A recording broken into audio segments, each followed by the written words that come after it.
మరి ఎందుకు అభిషేకం చేస్తారంటే అభిషేకో ప్రియ శంకరవు అలంకరో ప్రియ విష్ణు కలహ ప్రియ నారద భోజన ప్రియ బ్రాహ్మణే అన్నారు. పొరిగింటి భోజనం అంటే బ్రాహ్మణులకు ఇష్టమట, నారదునికి కయ్యం అంటే ఇష్టమట, విష్ణుమూర్తికి నవరత్నాల నగలు పెట్టి పట్టు పితాంబరం గట్టి అలంకరించి తులసిమాల మెడ లోపల ఎత్తే నువ్వు తృప్తి అవుతుందట. మరి శంకరునికి చూడు తక్కడు బంగారం కొంటవై నువ్వు లింగానికి ఒదిగిచ్చిన నువ్వు తృప్తి కాదట. ఆయనకు కావలసింది అభిషేక ప్రియుడు. సారెన్ నీళ్లు ఎవరైతే పట్టుకోనొచ్చి ఆ చెంబెన్ నీళ్లు అటువంటి లింగం మీద ఓత్తరు సారెడు నీళ్లకు కోరిన వరాలు ఇస్తాడట బోలాశంకరు. ఆయన ఏమన్నాడు, నా పూజ ఉన్నోడు చేస్తాడు, లేనోడు చేస్తాడు, ధనవంతుడు చేస్తాడు, దరిద్రుడు చేస్తాడు. ఉన్నోడు బంగారంతో పువ్వులు చేయించుకొచ్చి సువర్ణ పుష్పాభిషేకం చేయమంటే చేస్తాడు, మరి లేనోడు ఎక్కడ చేస్తాడు?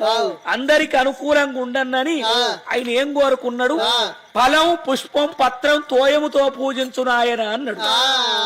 ఉంటో పండు పెట్టు, పండు లేకపోతే పువ్వు, పువ్వు లేకపోతే మారేడు వత్తిరయ్యి, అది కూడా దొరకపోతే గిరి నీళ్లు తీసుకొచ్చి లింగం మీద పోయి కొడుక అన్నాడు. అందుకే అభిషేక ప్రియుడు కాబట్టి అభిషేకం చేసింది, హారతి వెలిగించింది, పసుపు కుంకుమ అర్చన చేసి పాలకాయ కొట్టి